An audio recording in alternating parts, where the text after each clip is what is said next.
dear March. You came in with such a flurry of white snow and little snowflakes that we were all a little taken aback. I mean, after all, you are the month of spring, you are the first month of spring, and we all were hoping for sun and daffodils and rebirth. But you came in with a lot of fun. Despite what all my friends said about the snow, I think you did come in with a lot of fun, and you showed us what having a good time and what happiness is like. Definitely for me, you came in with all the joy and vitality of a young child that you reminded me that being a young child is sometimes good for you.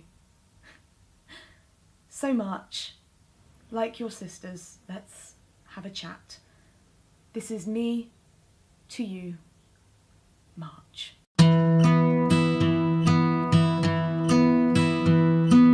Let's start off with Harry Potter. Let's start off with the books that I am reading while I'm turning 20. I have read Harry Potter and the Chamber of Secrets, which is my favourite book and my favourite movie. Fight me. I dare you. And I've also read Harry Potter and the Prisoner of Azkaban, which I never used to get as a child. I used to find it a bit meh. I thought it a filler. I thought it a filler book, and I thought it a filler novel. But actually, as I've got older, I've appreciated the book a lot more, and I've understood the book a lot more and why it's needed before the fourth book, when, spoilers, Voldemort rises to power. It's this very harking reminder for Harry that he does have a family. It may not be, you know, a perfect nuclear family, but he does have one. And I love that. I also met March in your month, another mental health vlogger that does exactly the same content as I do.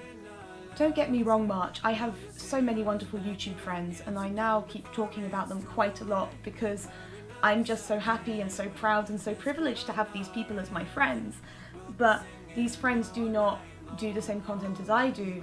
They do talk about themselves and they talk about what they want to talk about, and I enjoy that. I enjoy looking at it from their perspective, but I also felt a bit alone in my circle of mental health and body positivity and ED recovery, and I have found the most wonderful little bean ever in my friend, and I'm so thankful that we got to film together, and we have been out since.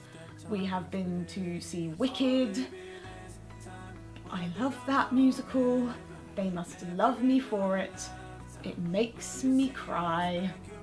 When they sing for good, I am shaken and I have tears, and I cannot deny that at all. But if we're going to talk about Wicked, I love the fact now that I can see it in 2018. The first time I saw it, it was in 2012.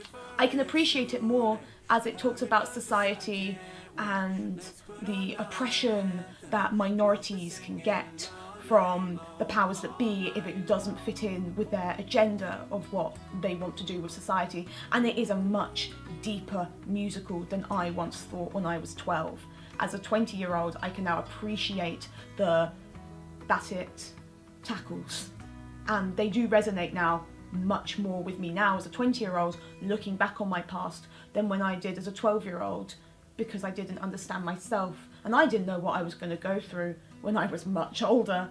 But that musical has a special place in my heart and I love it. Oh, just let me play Elphaba, just once, please.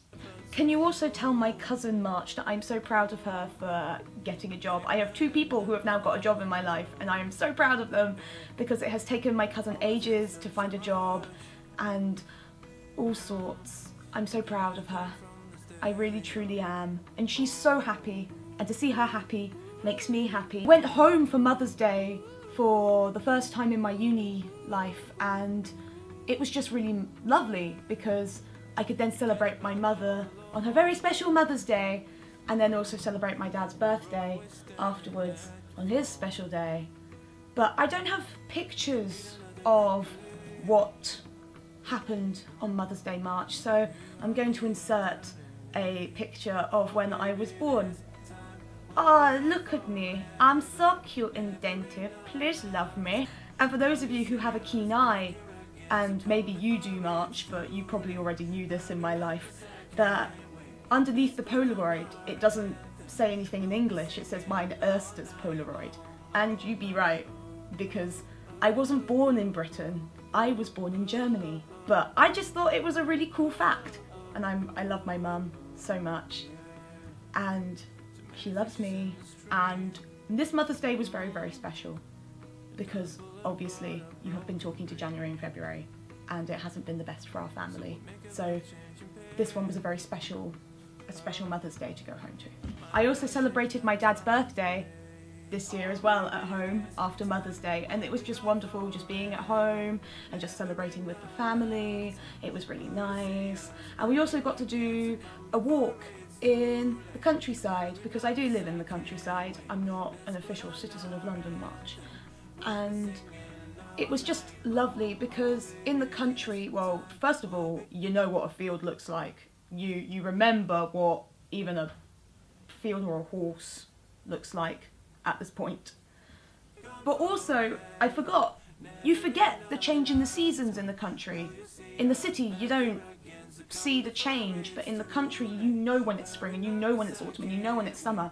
And for me, I know when it's spring because as a little country girl, I know that the lambing season starts in March. And so to see the lambs being born, to see lambs skittering about the place, it was the first time where I've truly missed home, and I've truly missed seeing baby animals just everywhere, because in London you don't see a baby sheep walking down the road. If you do, you call the police. But let's talk about that little gremlin sitting over there. That little thing that thinks it owns the world, it owns my mind, and it owns the situations I want to place myself in. It doesn't like me when I go out socially. It doesn't like me when I ask people to do things for me or I collaborate. It doesn't like asking. It doesn't like me opening my mouth and asking for help. And in February, it controlled me. But now, with a lot of help from meditative apps, with a lot of help from friends, and a lot of help from myself, I think I'm starting to get you under control. Yeah, again, we're talking about you. You don't control me. Like everyone else who has this little gremlin, you don't control me anymore. In fact, I would go so far as to say I'm a little bit stronger. And in fact, you're not something to be scared of or something to be afraid of. As cliche and cheesy as this sounds, I don't want to be scared of you anymore. But I don't want to keep hating you either. Can we just be friends?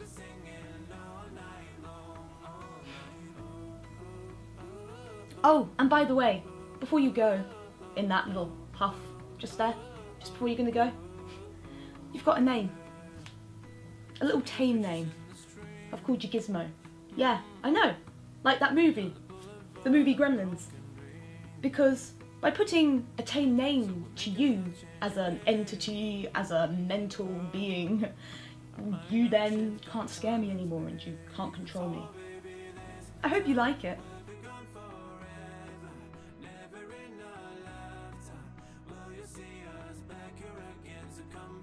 So, post-edit Eleanor here, because someone forgot to finish the video, because they're a sweet pro. What can we end you on, March? What can I say? What can I do to sum up what this month has been? This month has been quieter, I think, than the previous two. There's been a lot more reading, and a lot less sadness, and a lot less toing and froing. And yes, you have been a calm entity compared to the other 2 months I have previously had. And now that our time is fleeting, and April is ready to come in and take my hand and guide me through what will hopefully be a less stressful April with university, I would just like to say thank you, March, for just being here, and until next year, March, let's see what April now will bring. With love, from Ellie.